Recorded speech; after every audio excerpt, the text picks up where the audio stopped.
16 তারিখে যেটা হলো, আমি ত্রিশালের দিকে ছিলাম।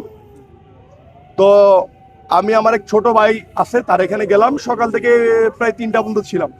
তার এখান থেকে যখন বাইকে আমি ফিরি, আপনারা শহরেও সবাই বাইকে উঠেন এখান থেকে আরেক জায়গায় যাওয়ার থেকে, তো তখন 5-7টা মোটর সাইকেলে 7-8 জন, আর একটা কালো মাইকুতে আর 10-12 জন, মিলে 20 জন হবে। তো আমাকে যখন পিছন থেকে ফলো করছে, আমার ড্রাইভারকে বললাম তুমি তোমার মতো যাও, তো স্পিড বাড়ায় লাভ নাই। সে তার মতোই গেছে।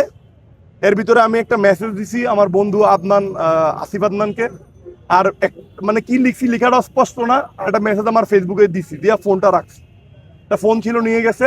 তখন গাড়ি থেকে নামলো, পিস্তল ঢাকায় বললো গাড়িতে উঠ, কোনো কথা বলবি না। আমি ওকে ফাইন, আমি গাড়িতে উঠলাম। এখানে এখন স্পষ্ট দাগ আছে রিভলভারের, এখানে আবার নাকে, আবার পায়ে, আমি দেখাইতে পারবো অনেক। আমি গাড়িতে উঠে গেলাম। উঠে যাওয়ার পর আমার মুখে কিছু একটা ধরে, আমি প্রায় আধা ঘন্টা 40-45 মিনিট আমি কিছু জানি না। তো ওরা আমাকে সেই জয়না বাজারের কাছাকাছি একটা ভিলেজ দিকে নিয়ে যায়। এর ভিতরে আমার যোদ্ধারা জানে গেছে আমি কোথায় আছি, বা ট্রেকিং হচ্ছে আমাকে। তো তারা ওই লোকেশন পেয়ে আমার ওদিকে যায়। কিন্তু ওরা যখন কিছু একটা কিনতে যায়, জানলার গ্লাসটা একটু খোলা, এই সময় আমি শুধু ডাক দিয়েছিলাম, ভাই আমাকে ছাত্রলীগ নিয়ে যাচ্ছে, বাঁচান বা হেল্প করেন। তখন এই যে আমাদের এই যে আলেম ভাইয়েরা আছে না, তারা কিন্তু সবচেয়ে বেশি গুরুত্বপূর্ণ ভূমিকা রাখে, কিন্তু তারাই অবহেলিত। সে আলেম ভাইয়েরা কয়েকজন ছিল, তারা শুধু বলছে এই ধর নিষিদ্ধ আওয়ামী লীগ।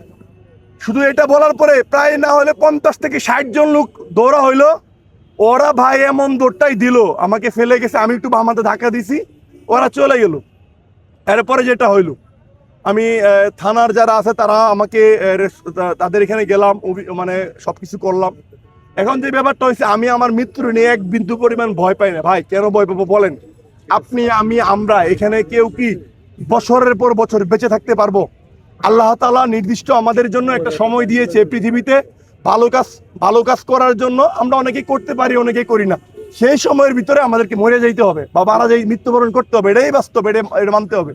এখন দেখেন ওরা যেটা করতেছে, বিভিন্ন মিডিয়াতে পোস্ট করতেছে আমার ছবি দিয়ে।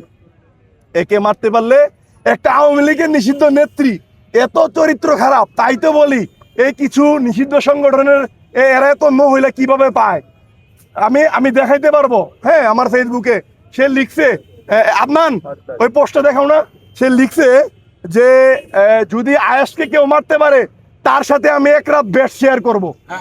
নিষিদ্ধ সংগঠনের আওয়ামী লীগের নেত্রী এটা সে সোশ্যাল মিডিয়াতে পোস্ট করে বলছে।